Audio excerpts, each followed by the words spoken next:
Good afternoon. Good afternoon. Good afternoon. I am Linda Jones, President of the Gary Historical and Cultural Society, and today I have the privilege of interviewing Mr. William Fair. First AME Church. And the full name is First African Methodist Episcopal Church. Thank you. Great. Thank you so much for that. Mr. Fair, please, what is your title here? What do you do here at the church? I do, probably in my estimation, too much as the head trustee. I spearhead direction of other trustees, and we are responsible for building up, keep all property, all contents of the property, all staff that fall under the trustee budget. Okay, we'd like to know a little bit about you. Where were you born? How many siblings, your parents? Where are they from? What brought them to Gary? I was born in the city of Gary. I'm a child of the Great Depression. I have saved for the time I spent away from Gary while I was in the military. I have been a resident of Gary all of my life. I was baptized as an infant at this church. I joined this church on my own 73 years ago.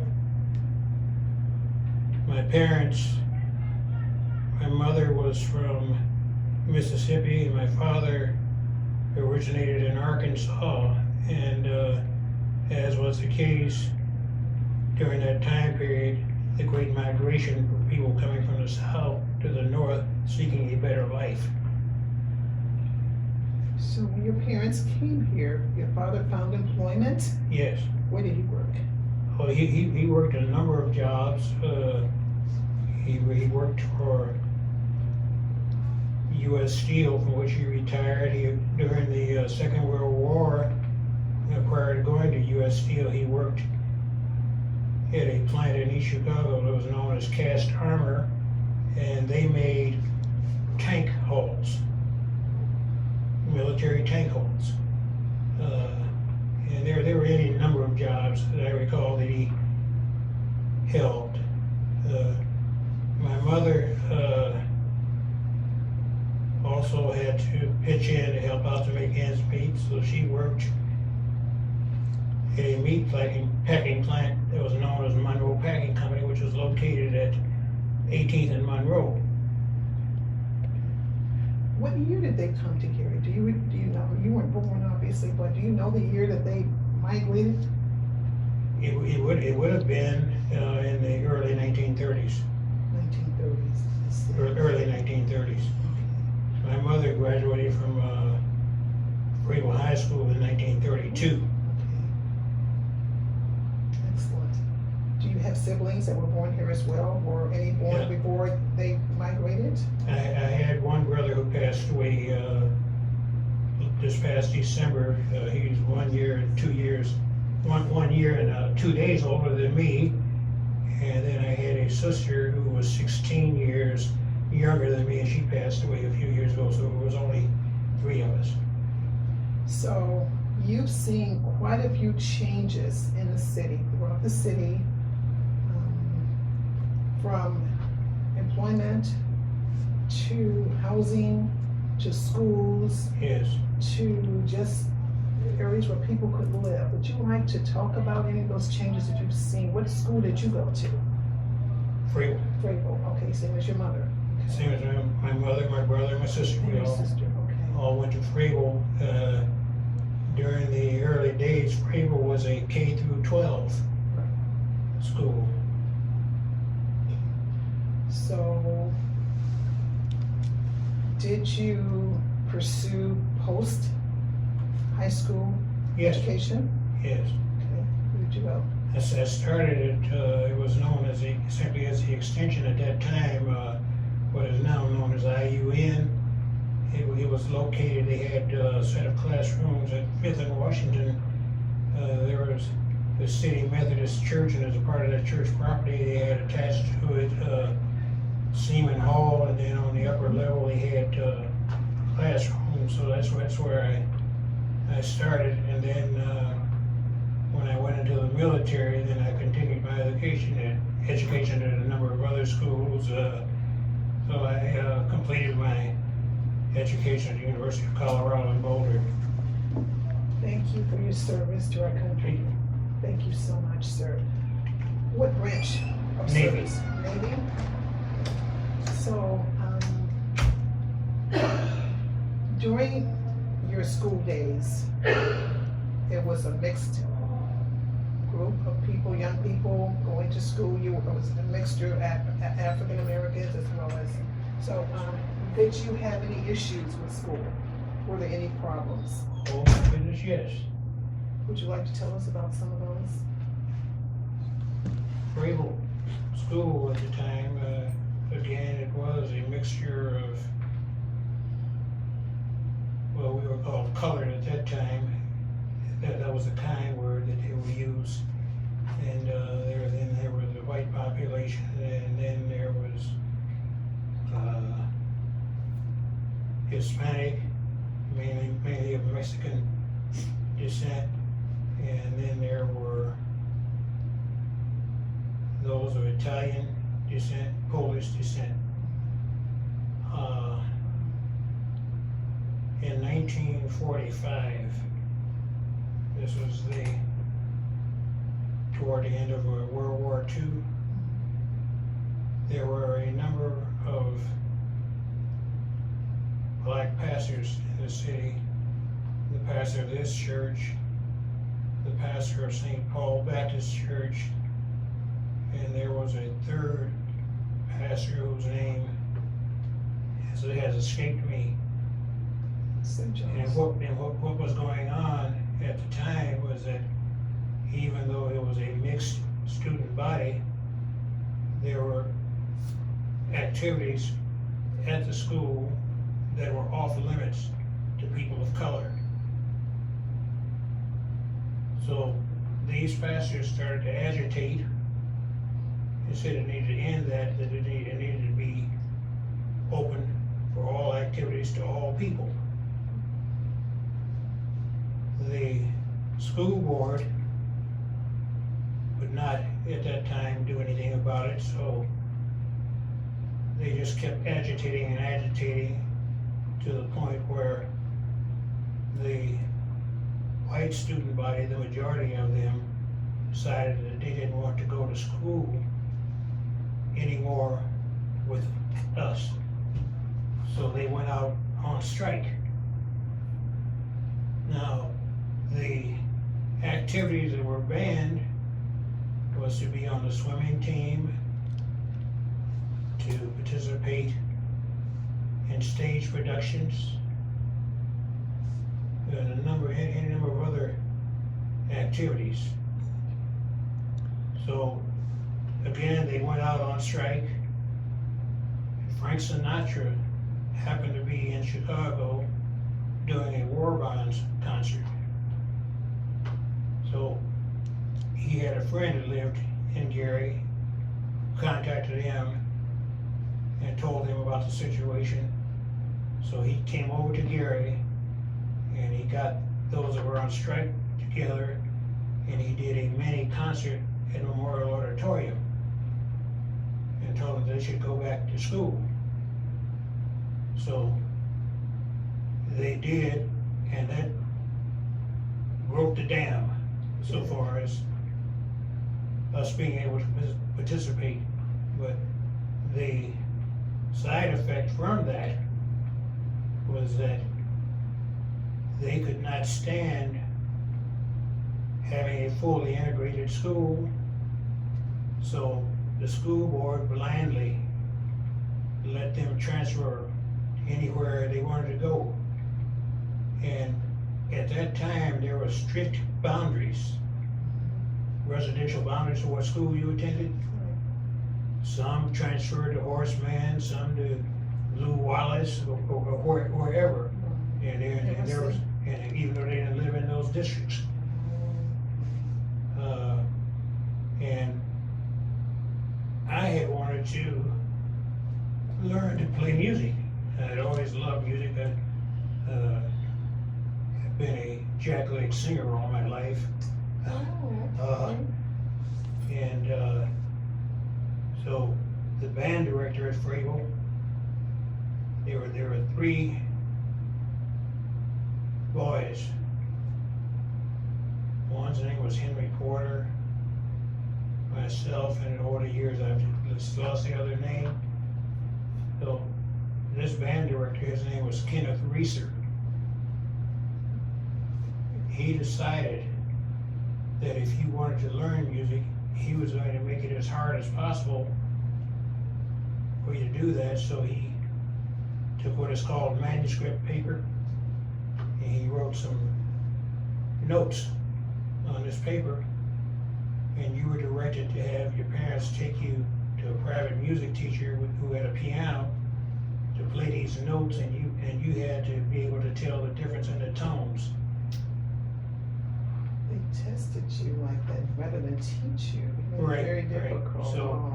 So the 3 of us passed his test, and we got in the beginner's band. What instrument did you play? I played trombone at the time. So he was so outdone. He too had to get away from Froebel. He transferred to Horace Band. So there was no band teacher? They brought someone else in? Right. Okay. There were no black teachers at Froebel. Zippo 0. And it was that way until I think the year I graduated from high school.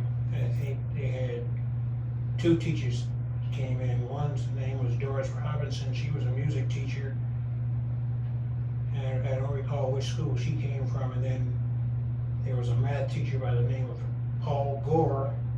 He transferred from Roosevelt. So they were the first 2. What year did you graduate? 1953. That's interesting. Very interesting. So let's talk about changes that you've seen within the communities. You had alluded to someone who had done something from Gary that we don't know. There are people that have really achieved a lot of great events, have created or have done some wonderful things that you were aware of that a lot of us don't know. You had mentioned that. Is there something you can So share? now going back in time, a lot of people are not aware of the late actor Carl Malden was Yes. brought up. And of course, many people know about Fred Williamson. Yes. He was a graduate of Froebel Okay. and went on to Northwestern. Now Fred's major in Northwestern was in architecture. And he went into acting. He went from there, of course, to professional football and then into acting. So there were many people who came out of Froebel and went on to greatness. There were doctors and lawyers. I won't try to Judges. Oh, absolutely. judges and all the names. Professionals. He had late Charles Graddick, Judge Graddick. He was a graduate of Oh, Froebel. I didn't know that. Okay. Mhm. Okay. Oh, wow. One of the things going back in time, now I grew up in the area of 17th and Adams, and in that neighborhood, it was a mixed neighborhood at the time, and in some cases, black and white people lived in the same building. This was an apartment building? Yes, Okay. and there was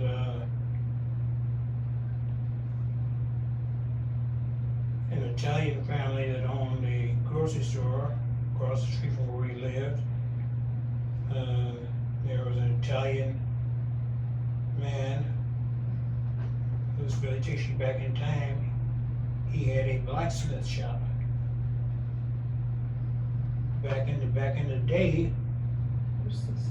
people were still using horse-drawn wagons and what have you.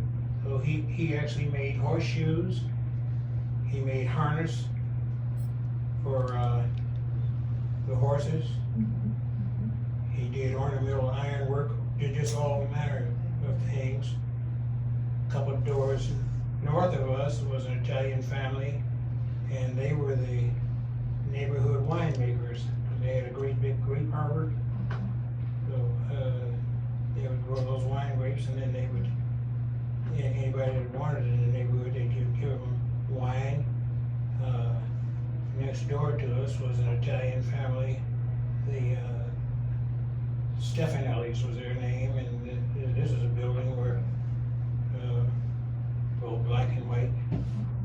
So it seems like you had a relationship, you got along with these Right. other Yeah, people. everybody got along now.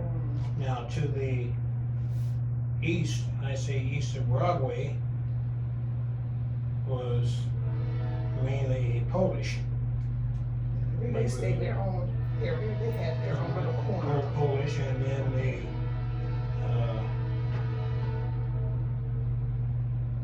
Mexicans also lived in that area.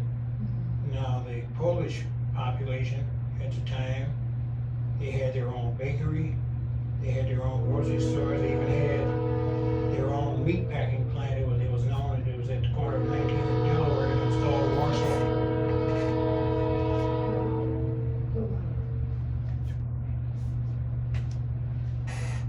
It was called Warsaw Packing Company. Warsaw Packing Company, it was Polish. Polish. Well, I guess so. Warsaw's a good name, huh? Wow. So it seems like each group, as they came, these were immigrants, people that came here. Right. Some of these were first generation Americans, or first generations. And they kind of isolated themselves from other areas. And that makes sense where you would go to where you're comfortable, where you can find people who you have something in common with. Now, I think one of the questions was, how did our people make it back in the day? Yes. It was very difficult.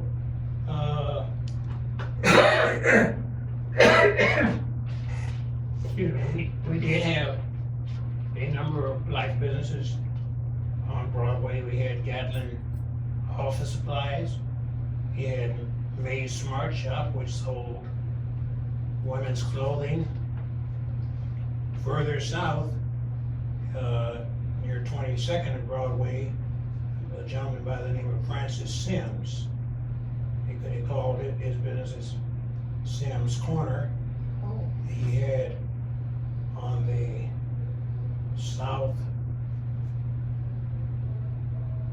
southwest corner of 22nd and Broadway, he had a variety store. On the northwest corner, he had a tavern. And then there was a man who was a member of this church. His name was Guy McContry. He had a tavern at the corner of 15th and Adams Street. And I'll get to that in a little bit, tell you a little more about him. Now, those were the main black-owned businesses at the time. Jews owned, of course, they owned most of the businesses that really amounted to anything. There was, I guess, what we would call a supermarket at the time. It was in the 1700 block of Broadway. It was called Roth Packing Company. So they got a lot of our business. And then going further south, going down toward 25th Avenue, 25th and Broadway on the southeast corner, and then coming across Broadway to the southwest corner. All these were white-owned, Jewish-owned businesses, grocery stores, and then they probably went all the way down to about 25th and Monroe or Jackson. They had a string of Jewish-owned grocery stores. Now, the first black-owned grocery store of any substance was started by Theodosia Jackson at 25th and Adams. It was called Southtown Supermarket. It was a, back in the day, it looked like it was a huge place. It was really quite a small place. And the practice at the time, and they would, all these grocery owners, they were very accommodating. They would let us charge our groceries on credit, and they would deliver it. Now, the problem was that you never knew what they were putting on the books. So Theodosia adopted that same practice, and just literally ripping people off. Is that where the restaurant is? Yeah, well, it says, there's a liquor store there now, and then next door to it, going back years ago, they had this bar in there. It was called the Elbow Room, which is really what it was, because it was just elbow room in there, and then they served food. I don't know, I think they still may serve food there from time to time. Now back to Mr. McContry at 15th Avenue, this tavern, that was his front. Next door to it, he operated a house of ill repute. And we had, is that the border? They call the border? Yeah, this was called the border, and then across 15th Avenue, going north, down to about 13th Avenue. This was the border area, and operations, as you will, went pretty much untouched. There was, paid police who were off, and they would stage raids once in a while to make it look good. But, yes, they look the other way for the most part. Absolutely, and a lot of their business came from U.S. Steel, from when the ore boats would come in to unload, and then the crews would get off, and then that's where they would come to spend their money. Now,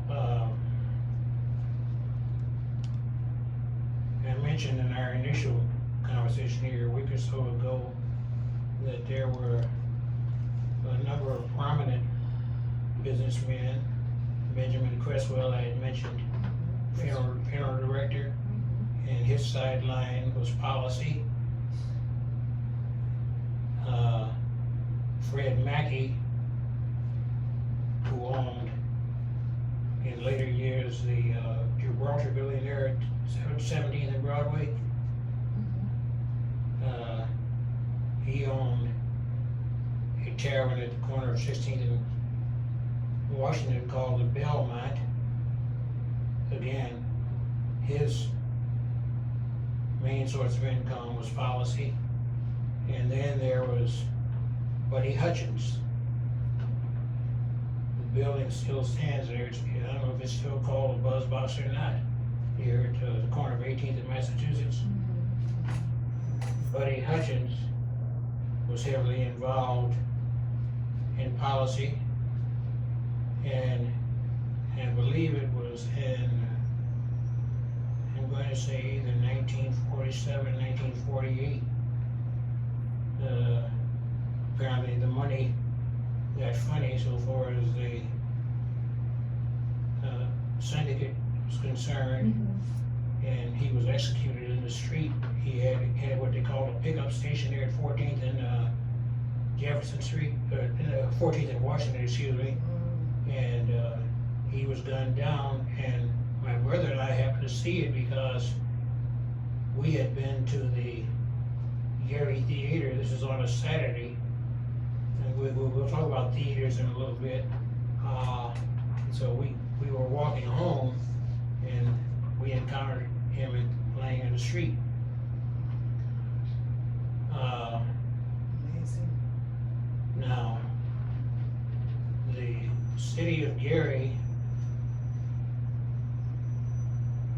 did not have a written policy. They couldn't, of course, that segregation was in play, Restricted covenant. but it was indeed a fact. What is known as the Genesis Towers now, the senior citizen high-rise there at 6th and Broadway, was, of course, formerly the Hotel Gary. You could not do anything at Hotel Gary other than clean rooms or carry luggage. It was totally off limits. Was downtown off limits as well with the Yeah. shopping? No, you could go shopping now. If you wanted a meal, that was another issue. There was one restaurant on the west side of Broadway called Thompson's, and they would serve you, but they were the only one. Goldblatt's had a restaurant. Goldblatt's was on both Broadway and Massachusetts at the time. They had a restaurant on the Massachusetts side. They would not serve you. The only thing you could get to eat in Goldblatt's was through the basement. They had a hot dog stand, and that's the way it went. Across from the Palace Theater was a restaurant called the Copper Kettle. Would not serve you. Now, there were a number of theaters in Gary. The Palace, across the street was the Grand Theater. At 4th and Broadway was the Gary Theater. On 7th Avenue, between Broadway and Washington, was the State Theater. And then going south, 11th and Broadway was the Indiana Theater. And then at 15th and Broadway was the Roosevelt. Now, the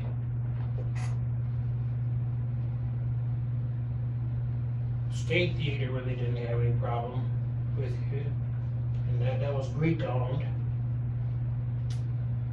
The Grand Theater didn't have any problems.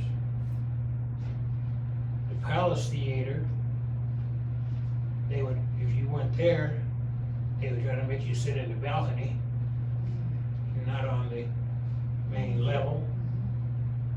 And again, the Gary Theater, you know, it was really not an issue. Now, there was the Tivoli Theater around 5th and Tyler or so. That was off limits. There was the 5th Avenue Theater just west of Buchanan Street on 5th Avenue. That was off limits. There were 2 theaters in Glen Park. The Ridge, it was still on Ridge Road, and then they had the Roxy, which was, that's some sort of, I don't know what they call it, I passed by there now, but it's been renovated in there. Is Glen, the Ridge, is that now the Glen, where? Yeah, the Glen is, yeah, whatever, yeah, that's where Bernard Smith was been involved, but you could not go. I've heard that people would come to Gary from even Chicago people would come to Gary. Oh, that's That's a good story to tell. We were segregated to stay north of the Little Calumet River. Had what was called North Gleason Park. Mhm. We had a swimming pool there, an Olympic-sized swimming pool, and that was the only outdoor pool in the city, public pool. So people would come from everywhere to go swimming. People would come from Chicago because there were no public pools there that they could use. People would come from Chicago and other areas, maybe Chicago suburbs, those that were so inclined to play golf, because of the 9-hole golf course there. And even celebrities, Joe Louis, I remember Joe Louis would come, he'd be in Chicago, he'd come over to play golf. Billy Eckstein and others. They allowed them to play golf because they were celebrities. Correct. Otherwise. Now, well, anybody can play, you know. Oh, But, now, once again, segregation was alive and well, but you didn't have anybody from south of the Little Calumet River coming over there. So that was all well and good. And one of the things that they started to do, probably around the middle 1950s, was to build school after school after school in our so-called neighborhood, and that was meant to keep us confined. There were so many schools that you could literally almost throw a rock from this school across the street and you hit another school. And they did not do that in other neighborhoods. But that was their way where we belonged. No, even though they gave us schools in our own neighborhoods, and I know with restrictive covenants, we couldn't go to Glen Park, Miller, certain parts of probably Horseman area, and we were limited where we could move. Absolutely. But the quality of education, I'm wondering, as I look back then, it seems like some of the teachers we had, even back then, seemed to care. They were Black and white teachers. They were very dedicated at what they did. Now, Roosevelt, I'm going to take a uneducated guess, probably be pretty close being accurate. Up until about 30 years ago, Roosevelt never got new textbooks. They would get what was just thrown out by other schools. Broken backs on the schools, all marked up in the books, and that's what they got for textbooks. And it is remarkable that so many great people came out of Roosevelt that had to get their education under those conditions. I didn't know that. Yes, So that meant that the teachers had to work extra hard. it's extra hard. But again, teachers were teachers, you know, the teachers of the day were held in the highest esteem, you know. And you never, you know, being human beings, they may have done some things, well, everybody has done some things, but you did never see it. You would never see a teacher fraternizing with a student. That was just out of the question. And, you know, I know teachers probably have never really been paid their worth and what they're No. worth, but we still respected, and they were still held in high esteem, as well as doctors or lawyers, professionals. Yes. And that trend has been reversed now, I think, because young people see other, because of social media and television, and now we see other things that we could possibly consider for vacation, things that we can do.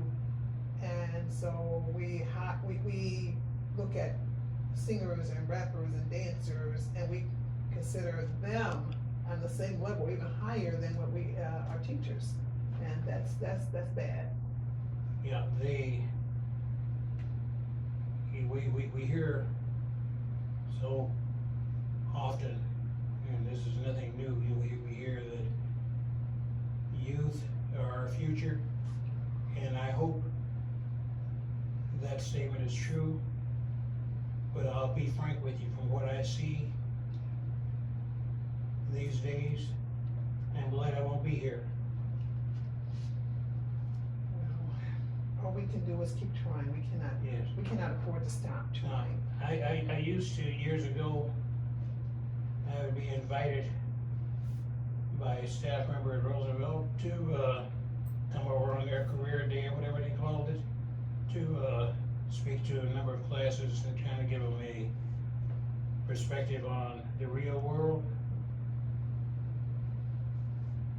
There was little, if any, interest in what I had to say, and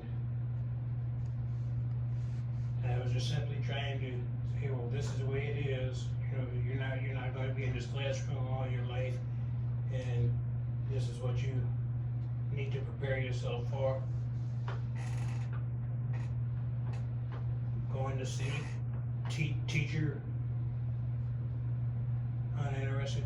So the last time I was there, I said it was my last time, and I told the staff member, I said, I will never again waste my time. I don't have time for that. I said I could be doing something else. Oh, that's so unfortunate, because you have so much knowledge to impart to these young people, but they have to be willing to receive it. And if you even touch one or two, I guess that's better than, nothing. But we can't afford to stop. No, we were raised, and practically everybody back in the day, there were of course a few that had other thoughts, but mainly throughout the community was a very strong work ethic. And what a difference a day makes. Is just not there. Now, to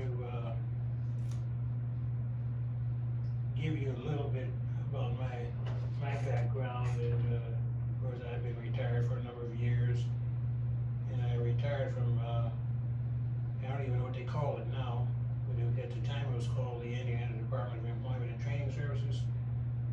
So I retired as regional director, which I was in charge of all agency operations in 7 counties of Northwest Indiana. I used to, once in a while, I'd be sitting in my office, and I'd go out and find some young person who was in for service, and I'd bring them back to my office and ask them what were they interested in, what kind of work did they want to do. So one day, it was around 3 o'clock in the afternoon, this young man, I brought him back, and he started to tell me that he wanted a high-paying job. So I said, you got some training, you got some education? Well, no, but I'm not gonna work for nothing. And I said, well, first thing I'm going to share with you is that if you're truly looking for work, you don't come in at 3 o'clock in the afternoon. See, that's something you do first thing in the morning. Yes, sir. So then I said, now, still tell me what you would like to do. I want a job like yours.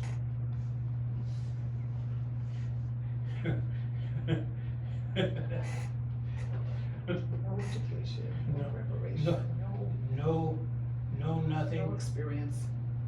And that is the issue we are faced with in present day time. And a lot of the, what I call the armchair sociologists, they say, well, if we had jobs, it wouldn't be like this. Now, I need somebody, anybody, to help me understand how you don't know anything and you're saying that you gotta have a job and that is not your interest. Any job that is worth more than 2 dead flies these days, they have several requirements, and among them may be to pass a drug screening. Absolutely. And then you're expected to be on the job, on time, Every day. doing your job. We have situations, I'm not gonna do that, and I say that, I need help in understanding how 100% of nothing is better than 50% of something. With all of these help wanted signs, Yes, giving, signing bonuses, yes, and you say you can't find a job, that means you don't want a job. That's what it tells now, in my young age, if push came to shove, I'd go find myself a job to make ends meet. Of course. Right. Because there are people who did not prepare for retirement, therefore they don't receive, they have no retirement, or their social security is so small, it was never meant to be lived upon, anyway. And therefore they have to work into their 70s and 80s, so there's jobs out there. And some people are working, they Yes. realize I have got to live somewhere, so I have to work. Right, They can't sit back at 60, 70 years old, 80 years old, they have to work. So a younger person, I tell young people, you don't wanna wait till you're in your 70s and say, I wish I coulda, shoulda, woulda. that's right. That's why you wanna do it now, prepare for that time when you are able to retire. And you don't know what your health is gonna be like as you're older in life anyway, if you're younger, you don't know. But you certainly don't wanna be working unless you choose to work, I'm going to, and this may not be a part of your format, but I'm going to just kind of editorialize a little bit, if you will allow me, Okay. where we Because talked we're taking a about, lot of your time here, so we're Yeah. just. where we talked about segregation in the city. The former mayor, Richard Gordon Hatcher, is widely credited as being in the forefront of removing those barriers. Truth be told, this actually started under the administration of A. Martin Katz, who preceded Hatcher in office. He was the one who erased the barrier so far as us going to Marquette Park and the like. So by the time Hatcher took office, then the ball kept rolling. Now, Gary was not in the forefront of the civil rights movement, and you will recall that for many, many years, and it still has not come to fruition, where Hatcher wanted the Civil Rights Hall of Fame, but Gary was never in that forefront, never was. But, so I don't know what motivated him to think that it should be a Civil Rights Hall of Fame here, that's water over the dam. Now, I'm going to say something that's very risky because I was always told never to get into a discussion about religion and politics, but I'm going to take that chance. The decline of Gary started during the Hatcher administration. And I'm going to share with you, in my estimation, why. Let's go back to prior to Hatcher becoming mayor, and Lyndon Johnson was instrumental, I think around 1964, of getting the Civil Rights Act passed. And then around 1965, there was a program that was called the Great Society. That was when food stamps got started. So prior to Lyndon Johnson leaving office, federal dollars were available to anybody who wanted them. It was like turning on a water faucet, money running. The city of Gary received hundreds of millions of dollars. Hundreds of millions of dollars. When Hatcher became mayor, and he did not realize that the key to sustainability in any city, anywhere, is the business property tax base. It was so much money coming into Gary, and the white business community, they wanted him to succeed. On any number of occasions, he went and met with them and told him that he really didn't need them because he had federal money. All right? By the time we get around to about 1970, the late Adam Benjamin, he was a state legislator at the time. The white business community said, well, we've had enough of this.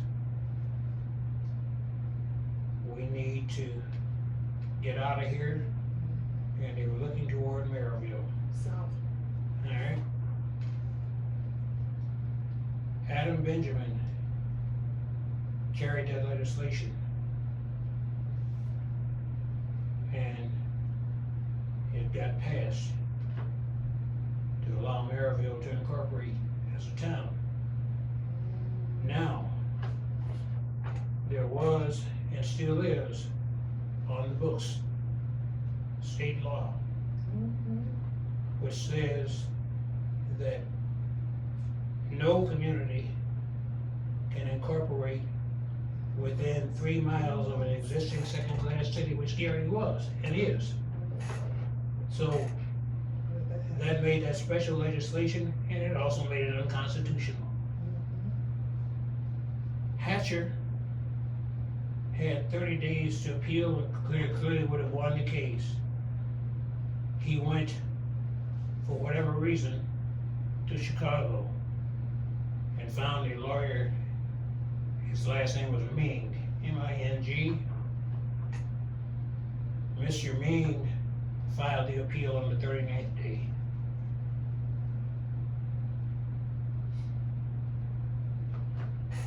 Had it not been for that, Maryville could not have incorporated until south of US 30.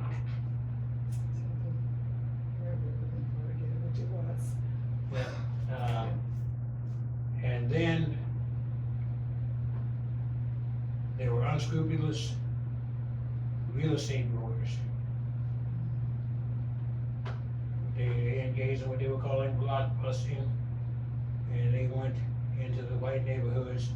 You better sell and get out of here. The ends are coming. For whatever reason, mortgage lenders lowered their standards. People got mortgages that should not even have been able to buy a doghouse. And in many cases, the homes that they bought were in need of repair. But then, of course, the mindset is that if you buy a home, then you gotta have a new car, and you gotta have new furniture, you gotta have this and that. Oh, yes. And with all of this going, it didn't take very long for those home buyers who, hey, I can't afford all this. Park, yes. They would just walked away, Yes. and then you ended up with all of these Yeah, lots and abandoned, lots of abandoned buildings. buildings. Now I'm gonna stop at, what time we got? Right, Well, we got a minute or two. Right, but And pardon me if I talk too much. I'm enjoying it, I know, but I don't wanna take up any more of your time, but I'll let you finish it up, okay? So that, again, that's where we have all these abandoned properties. Now, I can take you around, and you can do this on your own, really. If you go, take a left turn off Broadway, and go to, you see this old Peacock Cleaners property? 43rd, 43rd or 40th? No, 9th Avenue. Oh, in Broadway, oh, 9th, okay, right, Yeah. okay, is that the patch, they call it patch? Yeah, well, it's, just, Used to be like, yeah, you used to be. a West of cleaner. Seymour. Yeah, Right. yeah. Right. Yeah, but anyway, you get to 9th and Adams, and if you look to your left, it's all overgrown now. Part of the millions and millions of dollars that flowed into the city, they had the idea vegetable. that they would build a farmer's market. Farmer's market, right. Never amounted to anything. The Genesis Center was built without a kitchen. Hudson Campbell was built without a swimming pool. So, again, I don't wanna be accused talking too much about religion and politics, but there was just gross incompetence. Absolutely. Oh, absolutely. But, you know, that has been, I think, pretty much the consensus of most people. How you can put that kind of money in there but not have it meet the needs that it was Right. determined to do, the purpose of it. All right. Okay, Mr. Fair, I'm sorry. Thank you so much, Mr. Fair. I have learned so much. You brought back memories. And I just thank you for indulging and taking time to share your memories with us. Thank you for your service to our country. And those children that didn't listen, it was their loss. You have so much good information. And we just, the Gary Historical and Cultural Society, want to thank you and let you know that you are so well versed on Gary. And if we have an opportunity to come back, I hope that you will allow us to. Certainly will, and rest assured that you'll get my invoice. Oh, okay, all right, thank you. He's funny, but thank you, I appreciate that, I do, and thank you so much, and you, God bless, and you have a good day. Thank You as well.